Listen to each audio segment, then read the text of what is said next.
my darling Fumi Nation. How are you? How are we? My name is Fumidesaluvold. For those of you that are stopping by for the very first time, you are so very welcome indeed. Darlings, we're having a meet and greet on the 20th of July, and I am so excited to see all of you.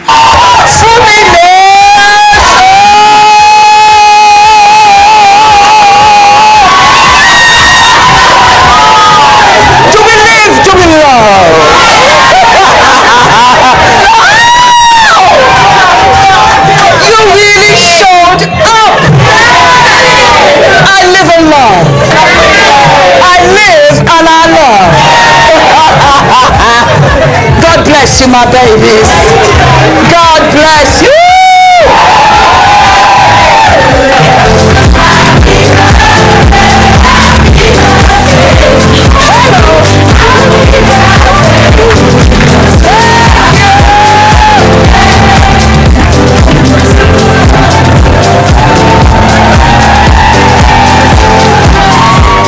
There are going to be tickets down below. Go ahead and knock yourselves out because you're going to have the treat of all treats. I can comfortably say that this is going to be the best meet and greet that we have ever had. It will be in London at the beautiful, wonderful Novotel Hotel, of which we had the meet and greet last year. We're going to have food, drink, cakes, music, dancing, all of the brands that make me look fabulous, from Healthy Hair Studio, baby. Hi guys, my name is ENITAN, hair coach. I am UK's first ever hair coach and a trichologist. We are a team of trichologists and hair coaches here in W6 London, and we help those who are desperate and have tried and everything else has failed. We look after those who have chronic scalp concerns, flaky, itchy scalp that's been going on for many years. We help those that have hair loss that has progressed instead of improved, and we help those that just generally want to have a better understanding of better quality hair, length, volume, and reduce that dryness. Visit us by clicking here. And it's going to be on and popping. Cannot wait to see you, because what? You get an exclusive of my brand.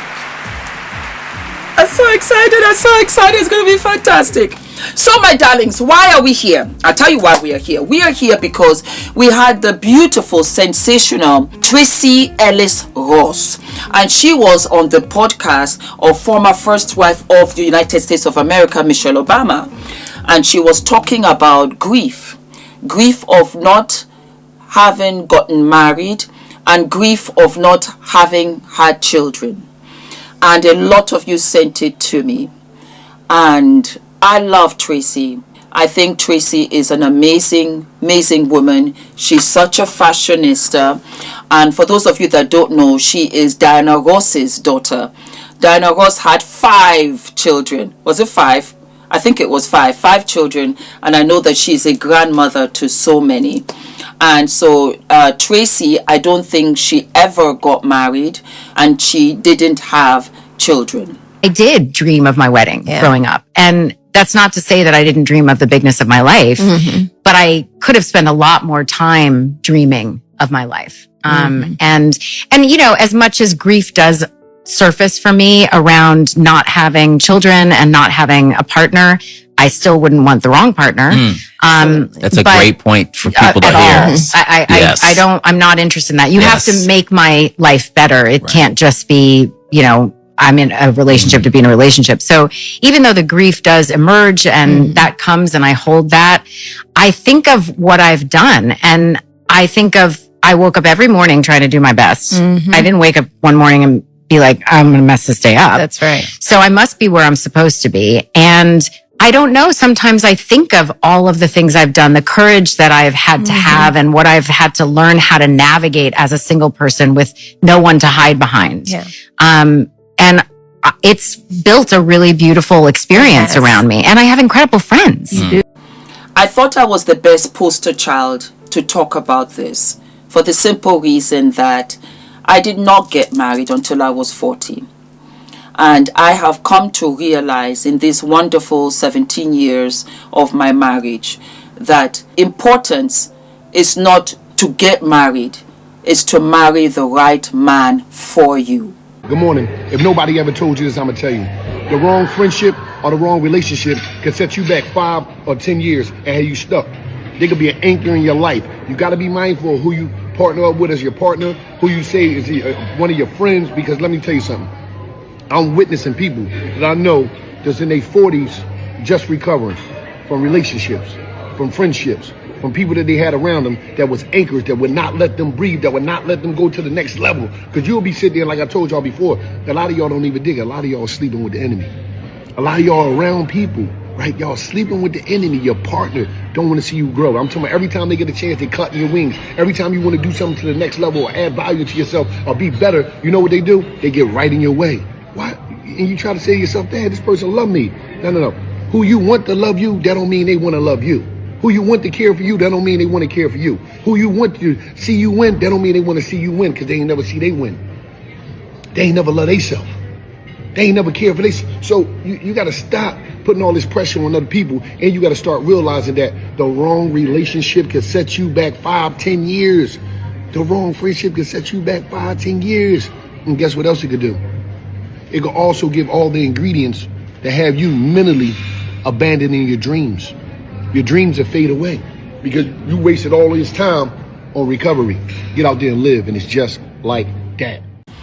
Because Ula has made a phenomenal difference in my life. I always say before Ula, after Ula. We always say before Adrian, after Adrian. If Ula had not presented himself the way he did to me, I wouldn't have married. I don't think I would have. And because I met him at 39, I turned 40 while we were dating. But I remember looking into the mirror and I said to myself, Fumi, if you don't get married, that's okay. That's okay. That is okay. Continue and move on with your life and do all the things that you have promised yourself. Because being married will not define you.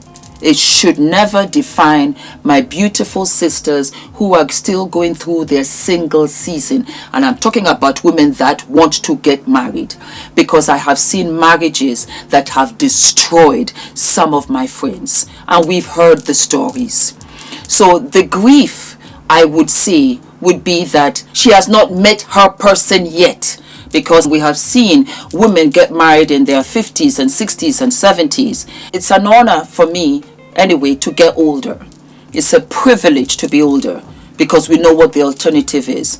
On top of which, we are living longer. If you take care of yourself and you stay healthy, not only physically, but mentally, I think you've got a shot. Having Adrian, I went through 9 rounds of IVF. We did not plan to do 9. We somehow got at 9 because it was, I think, number 7, Desalu-Vold, Ula's father, was in the hospital. It was very close to his end.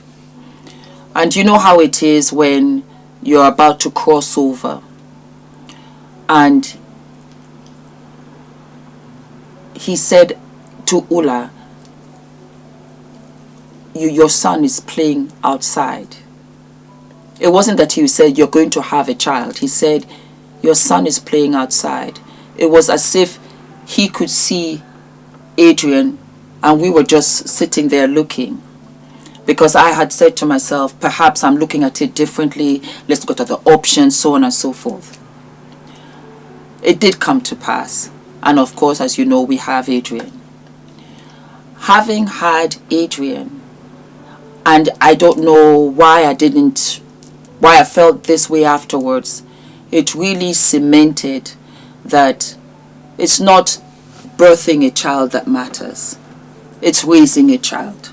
And that was where it opened up to adoption and so many other things that I was not willing to do at the time. I say that because I want to open up your mind to so many options. Look at how I've become a mother to not only Adrian, but to so many of you. My birthday, happy birthday Titi, happy birthday Tata, happy birthday Mommy Fumi. I get more of that than anything else, Mommy Fumi, and I'm so used to it. I'm a mother to them. It's an honor to be a mother to them. I understand that you would want to have the experience of birthing. And I wanted the experience too. And I thought I was going to birth Adrian. I did birth him, but I ended up having a C-section. I was walking around the ward for 4 days in labor. Adrian was not ready to come out at all. What was that? Was that an earring? Yes, it fell off. Oh my God. Yes, it did. Yes, it did. Right here while I was filming. Well, it is what it is. Adrian was not ready to come out. So they said, because of my age, Fumi, you know what? We don't got time to wait. We just have to do a little C-section. And as vain as I was like, please write down in the bikini line so that I can still wear the bikini. Write down. And I realized when I saw him, of course, the gratitude. My son was fine. He's okay. We do not know this life. We don't know. You have an entrance, you have a stage, and you have an exit. And I want my sisters to know that you might have a child and you're not close with your child. You might have a child and you realize that, oh wow, this was the best thing that ever happened to me. I would have still been good, I believe, because that's the person that I am, if I was single. I truly believe. But I know that I had to marry the man, the right man, who was going to go on a journey of 9 IVF with me. There was a young girl, much younger than me. She was not even in her 30s. I think she was like 28 or 9. She was going through IVF with me. I think she did 1 or 2. And you know what happened? The husband left her. He left her. Not only that, he went to the hospital and said, destroy all of the embryos. I don't want any of them to survive with her anymore. I no longer want to be with her. I no longer want to do this journey. I want them destroyed.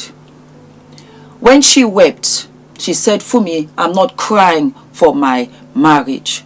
I am crying for the children he's taken from me. You have to be careful. Sometimes what does not come to you is what you are protected from. There's a wonderful friend of mine. Many years ago, she said something to me that resonated. She said, Fumi, all of us have something, but none of us have everything. And she's so true. Tracee Ellis Ross is wonderful, beautiful, talented. Just look at her lineage. All we can do, I want for Tracee, I think, is that the grief, I want to soften that for you and tell you that, as you rightly said, you are a mother to all the students, to your nieces, to your nephews. I would like to say to you two women, thank you for what you represent, because as a 52-year-old childless woman, I want to say to the people who think that a woman's worth is measured in her baby count, I mean, shout out to all the amazing mothers, but the childless women have been mothering the world and elevating culture as aunties, godmothers, teachers, mentors, sisters, and friends, and the list goes on. And you do not need to push out a baby to help push humanity forward. We were kids one time and we had our dreams. And I tell you, some of my dreams, they turned into something else. I want my daughters, I want my sisters to keep on going in pursuit of what you want. But in the event, it is not how you pictured it. Don't grieve. And if you do, for a short time, and continue to surge on to the path, nothing is by mistake. And it's during the hard times, the uncertain times, the uncertainty of times, of where you come to crossroads, or you feel lost, is when our Father carries you. Because He did it for me. He did it to me. And I think that's where the humanity comes in. I am hurting because she said grief. It's not what I want for her, and I wish I could have given her her person. And I wish that she had you know, the children that we all assumed that we would have. I thought I was going to have 6 children. I really did. And yet I know that I am the best mother in my 50s and 40s that I ever was, that I ever could have been at my 20s. I'm speaking for me. I'm a late bloomer. I developed later. I believe I would have wanted to pursue my career. I believe I would have still been delusional over that guy. And when I look back, and I do, you know, hear from time to time about this guy that I dated or whatever, moved on. And I look to myself, I'm a completely different person. I think to myself, we would never have made it. We would never have made it. Our children would have come from a broken home. I don't know whether I would have been this person that I am. And yet, I remember the years I cried because I was like, come on now, where is he? He came at his own time. He came at his own time. And would you believe, from 29 to 39, this was a 20-year deal. From 29 to 39, I prayed for that man. I looked for that man. I was on dating apps, dating sites. You remember, what's it called? Match. Is it not Match? Match one. Oh, I can't remember. There was one that they had. It was Match. I think it was Match. Match one. I've forgotten. I was on that dating site. I went to dinners. I went to parties. I went outside of my clique. I went to the library. I went to sports games. I went everywhere looking for him.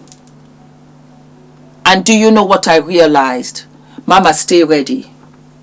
And when I say stay ready, don't be overdressed. You don't need to be overdressed. Really simple, beautiful, girly, approachable. No need for designer bags. No need for the expensive wigs, extensions. Nothing for the nails, for the lashes. Just be really you. Just be you as you are. And you'll be amazed. Because I found my happy in me. I found that for me, you just can't do the act. You can't just be the supernova and just be yourself. And I realized, with what men have told me anyway, that they look to a wife to be. They're not searching, but when they see, they know. Automatically the mother to their children. It's almost like they are hunting for a mother to them and to their children. Yes. So it's not necessarily the skinniest, most beautiful, most stylish. They don't see that. All that is distracting to the mother that they're looking to their children. Adopt, foster, all of that. You can. I'm a mother not only to Adrian, I'm a mother to many. And that is why all of my foundations are related to children. I find it very sad that the adoptive system turns children out at 18. I look back at when I was 18 and I didn't even know what I was doing. So I want to now have an adoptive system, fight for that to when they are 30. To when they're 30. I think 30 is good. I think you're an adult. But during that trial and tribulation, it's a lot. And you have to have a sense of family. You're not ready. I wasn't ready. So I used me as a yardstick. From 29, when I thought, okay, I can get married, I was looking for somebody who could take care of me because I thought I couldn't take care of myself. I still can't. So that is for my ladies out there. Enjoy your single season. Be true to yourself. Educate yourself. Empower yourself. Learn how to make money for yourself. Visit out of your clique, out of your village, out of your country. Travel the world. He might not be from your country. If you're not finding it in your perimeters, maybe your guy is out there somewhere around in this world. That's all I can tell you. This was my experience. I love you. I love you. It is a very intentional space to be a woman. I will forever tell you to freeze your eggs. I will forever tell tell you to freeze your eggs. I am grateful that I had a father who was a doctor, a surgeon, loves me. Well, I'm his daughter. And IVF saved me and saved many of us, because it's not taught in schools. It is not taught in universities. Because again, some of you have told me, I want to experience, I want to save your eggs. Don't buy that 40,000 Birkin bag. Invest in your eggs. That was our saving grace. Because whether you like it or not, our biological clock ticks faster than that of a man. A man's sperm lives on until he's dead. That's why he can have children at 80. For women, it's a touch and go. From that 40s, from my experience, because my life has been, knocking down doors constantly. But that's what made me stronger. That's what made me a survivor. So I'm telling you from experience, if you don't meet the man, you go options. Science is there. And I found out the other day from the film called Joy, and it was how IVF was really brought about. And do you know that IVF was created in the year 1969, in the year that I was born, and the first IVF baby was named by the doctors, and the name was what? The name was Joy. Olufumilayo, my name means God has given me joy. That is why I stood in salute. Anywhere, for medicine, for doctors. You changed my life. You gave me life. Thank you. And it's my duty to tell you the truth. Do not forget to like, to subscribe, hit the notification button, and I'll see you what? I'll see you sooner than later. All of my love.